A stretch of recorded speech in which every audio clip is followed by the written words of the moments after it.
Okay, well, now we got to, let me see if I can comb my hair with my fingers so I'm not quite so unpresentable. Been kind of crazy in the shop this morning so far. All right. What was it the dude doing with the Dodge? Oh, he was just asking, he's still wanting to put a manual oil pressure gauge on it, and he was trying to find the right one, a good one that we can use, and so he's scratching around coming up with it. He's going to come up with a gauge and all that. Of course, we'll have to charge him 20% and all that kind of stuff. We'll start with me. All right. I didn't say that. All right. I didn't know. I just said. Yeah, two technicians are discussing the coolant flow through a heater core. Technician A says heated coolant enters the heater inlet hose to the engine thermostat. Technician B says the coolant from the heater core returns to the water pump outlet. Who's right about that? Now think about what he's saying. Technician A says the heated coolant enters the heater inlet hose close to the engine thermostat. Now the heater inlet hose, I'm talking about when it leaves the engine, it's going to enter the heater inlet hose. You got that? All right. Now, how many of you guys, you've seen a thermostat? You've seen a thermostat here that actually, I mean a thermostat housing. Some of you guys have seen a thermostat housing that's got another hole there, and on the housing, on the thermostat, you got a heater hose coming off there, right? The long and the short of it is, whenever the engine starts to heat up, the first place the hot coolant goes is to the heater core. The very first place it goes. Now, some vehicles have trouble getting heat fast enough, warming the coolant up quick enough to give you decent cab heat, and so they need help. And some of those would be like diesels. Diesel pickups have got trouble with that. Diesel. So you got to have you got to have some kind of a little Power Stroke diesels had a little flapper that would close and cause the exhaust to go out one side and all that stuff. In other words, it was sort of like back it up. The variable geometry turbochargers, if I can talk this morning, they actually are going to close those vanes and cause exhaust back pressure that's going to heat the engine up faster. There's ways they do that, you see. All right, so the exhaust back pressure is actually regulated on some of the diesels to warm your heater core quicker. Anyway, that's a Technician A. Technician A. We don't have any questions here. Let's move on. Two technicians are discussing the heater core. Technician A says, heater core is a heat exchanger, which is much like a radiator. He's right, isn't he?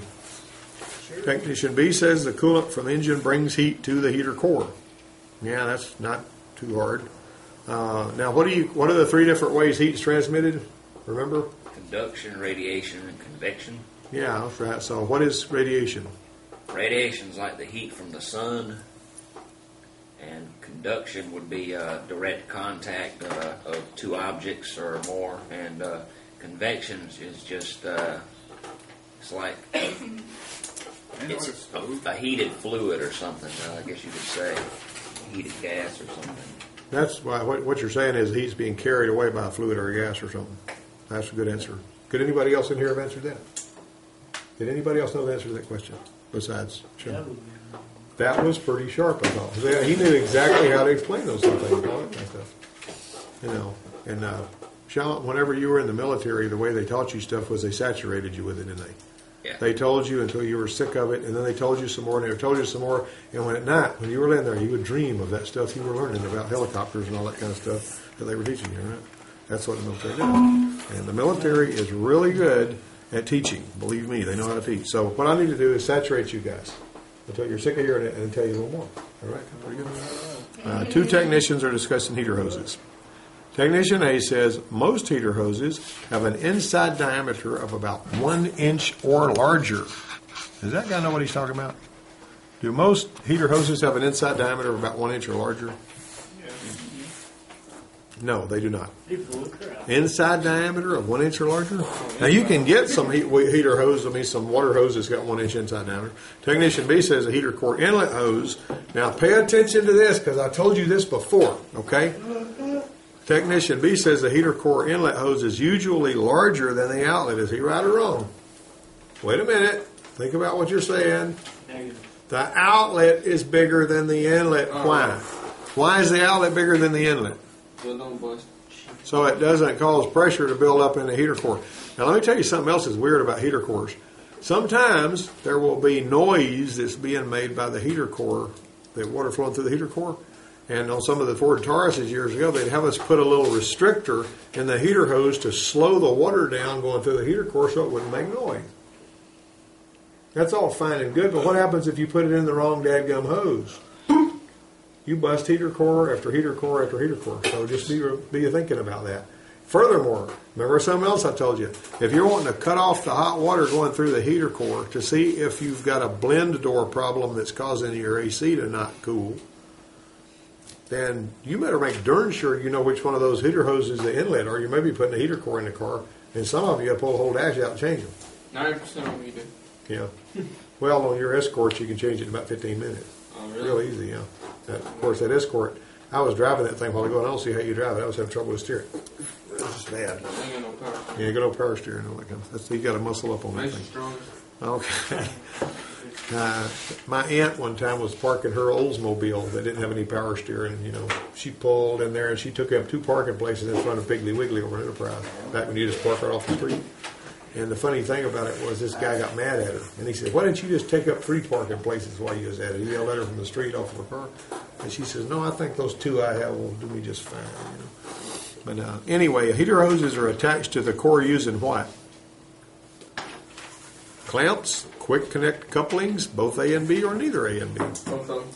You've seen them, hadn't you? Oh, yeah. You've seen them both. Quick couplings was on what? What did you see quick couplings on last? Wes?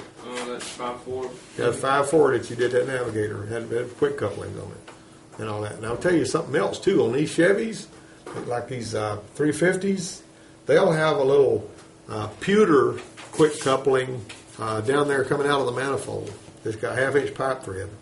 And that doggone thing will be so rotted and so crummy that it's just standard procedure to replace it. And they sell them at the parts house every day. You're going to buy that, see? Just like the Dodge. The Dodge is the same way. Mm-hmm. You better replace those things too. Don't ever sit here and say, I'm just going to put this back together with this crummy old heater hose fitting. It's all rotted and rusty. That's a bad idea. Tell you something else they do. They got a lot of these fittings going, the heaters flowing through, and on GM cars and stuff, and on everybody. But they got plastic fittings that are flowing through. And you know how bad those are to split and leak and all that kind of nonsense. Well, they do that. They run that coolant through hot plastic. I mean, hot coolant through plastic. And so the plastic's made to take the heat, but over time it's going to fail. You know, that's job security for those of us that mechanics for a living, ain't it? 2 technicians are discussing the heater output temperature. Technician A says a valve is used to reduce coolant flow through the core when less heat is desired. Technician B says most modern systems use a blend door to control the coolant flow. Which technician is correct? What did they say? Anything change? No. My dad was just asking what we were going to do. Yeah. All right, so heater output temperature. Technician A says a valve is used to reduce coolant flow through the heater core when less heat is desired. Where are we at? And we're actually on number 5 right now. Fine. What was 4? Well, you missed that C. one. Sorry. Actually, it's C. Both A and B. I Two thought I read it. I didn't know it. Yeah, you did. 2 technicians are discussing heater output. Okay, now heater. Everybody's saying a heater control valve. You know what that is? Yes. Do all vehicles have heater control valves? No. Huh? No. No, they do not. Some of them have just got heater hoses run straight into the radiator, the heater core, and the blend door does it all. Some of them have got a little valve, and the heater core inlet hose is going to shut off the coolant, and it'll typically be vacuum operated or something like that. Have you ever seen any that was cable operated? Yes. How about that? You know what I'm talking about, cable operated? Cable operated heater core? I may have something out here to show you that.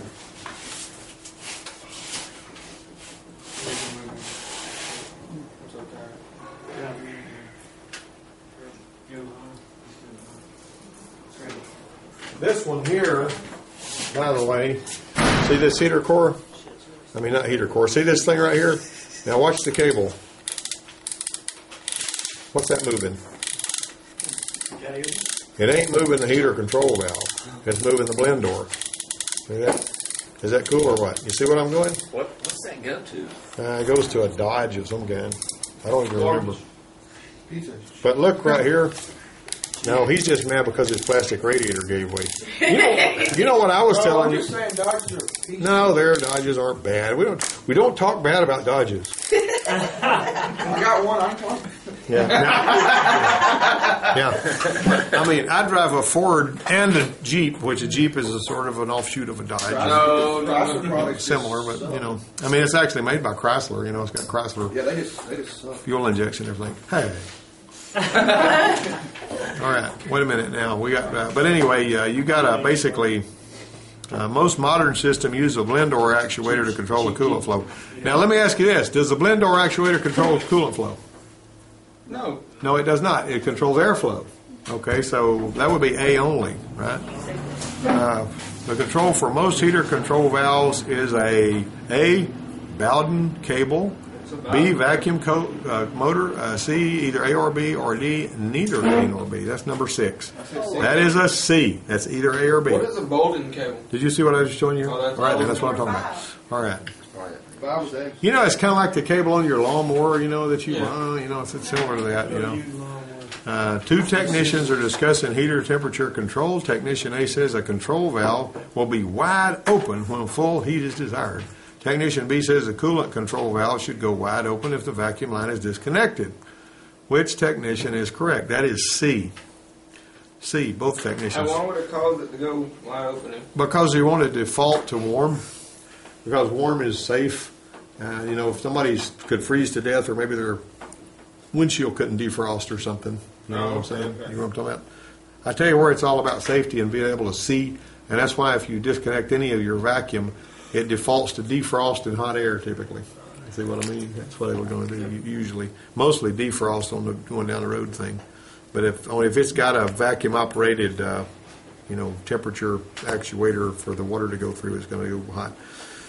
2 technicians are discussing. Wait a minute. Excuse me. An aftermarket heater system consists of what? All of them? Yeah, control switches, a core, a blower. Now, what is it? What do you mean aftermarket heater system? What's talking about there? I don't know. You ever seen something? Auxiliary one or something. Ain't it one like? Let me tell you what they got, guys. You can buy, if you want to spend the money, and let's say that you've got a ratty old hunting truck that hadn't had a heater in it since who knows when. And you're not wanting to take the dash out and put a heater core in it because it's too much trouble. Well, you can buy this little box about this big. It's got a heater core and a blower in it. How much is it? It don't cost all that much, and it's got and what happens is you run some hot water hoses through there and hook them up, and you got a little heater core there, and you can just turn on that fan and it'll just blow nice warm heat in the car. But you got to run hoses to it. See what I'm saying?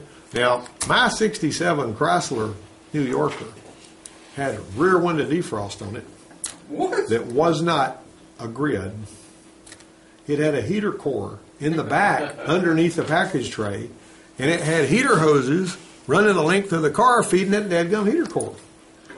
Now, how did I find out about this? This thing was just catching me out. Huh? It busted inside the car. I was going out to the junior college, and that stupid heater hose busted inside the car, filled my whole car up with steam. Here, I was rolling the windows down, and there was steam boiling out, and I was trying to see, going around the college over there. But, I never will forget that. That whole car just stinking like antifreeze. And it was coming from back here somewhere. And I said, what the heck? I didn't know there was a heater hose going through the car. Busted inside. So basically, I just looped that thing out and all that. But it also had that 67 Chrysler had a 440 in it. And boy, would it ever go. High-speed rear end, But it also had tilt and telescope steering wheel. It had a radio that had the old, thing going back and forth that you turn. It had what you call a wonder bar. And it had it on the floor. There was a dimmer switch on the floor like you've seen. It also had automatic headlight dimmer that looked like a ray gun on the dash. And one day I was meeting a big truck and it got all confused and it went ding, ding, ding, ding, ding, ding, and it turned the lights off. Well, I disengaged that doggone thing because it scared me.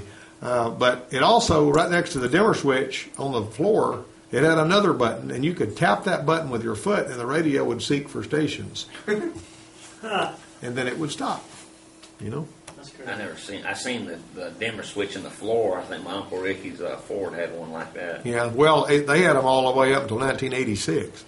Ford did until 86. The F-150s, you see an 86 F-150, that was the last body style before they went, fancy and, started looking different. But anyway, those had it in the floor. As a matter of fact, no, I'll take it back. They may have had it in the floor until 91. Come to think of it, I may be wrong about that, but I know up until 86 they did. Anyway, let me get off of that. I'm getting all sidetracked at everything. They've also got, for big trucks, they've got little self-contained air conditioner units. It's like a little central unit. It's got a compressor and everything goes right there. And you can have a separate set of batteries and run that thing all night, just cool as a cucumber. It doesn't even use hardly no power. Okay, some vehicles can operate the heater even when the engine is turned off. Some vehicles can operate the heater even when the heater is turned off. This is done by using what? Auxiliary water pump, electric boost heater, seat blanketing, or what? I think it's going to be. That's actually going to be an auxiliary water pump. But let me tell you about this. Volkswagen 411s, and I worked on those at the dealership, had a gasoline-fired heater that you come out there in the morning first thing, and you turn this knob on the dash. It was a 45-minute timer. And it would actually start, it had a little specially contained thing with the external exhaust, and it would spray a little mist of gasoline across this spark plug, and it would go bzzz, and it would start a little gasoline fire in there, that would exhaust to the outside, and you would let the car sit out there for 30, 45 minutes before you came out to get in it. And when you got in it was toasty warm. And the engine hadn't even started. Leave it to the Germans to come up with that. That was a cool little thing. However, if it ever quit working, it was a sunny boy to figure out what was wrong with it. Because I had one I had to work on it. It smacked us around all over the place. A hybrid vehicle may use which of the following to warm the vehicle occupants? PTC heater elements, an auxiliary water pump, a heat pump. That's a D, any of these. Identify the heater core in this illustration. Identify the heater core in this illustration. Oh, You please. skipped 11. You skipped 11. I'm still going to ask you this question. I've already heard it. Which one's Identify the heater core. Identify the heater core. I say it's C. Who in the world is talking smack like that? I say it's A. Yeah. A is right, because it's in there where the blower is and all that kind of stuff. All right, now, who knows what D is? D? D. That's the valve. Isn't that a check valve? Heater control valve. It actually opens and closes and lets that go in there. Okay. E's the thermostat. Huh? Okay. You got that? Everybody see that? You get a good look at that picture. Right? Yeah. All right, there you go. All right. Now then, let me number 11. Coolant flow to the heater core may be controlled by heater water control valve, a vacuum mechanism, cable mechanism, any of these. That's a D. That's not too hard to figure out. Why did you want me to go back and cover that one? I mean, you could have read that and figured it out. Come on, that one's plumb easy. We have to spoon feed them the answers. That's what it is. With most cars, heater outlet temperature is adjusted by controlling the flow of what through the heater core? Everybody knows. Air. 13. That's air.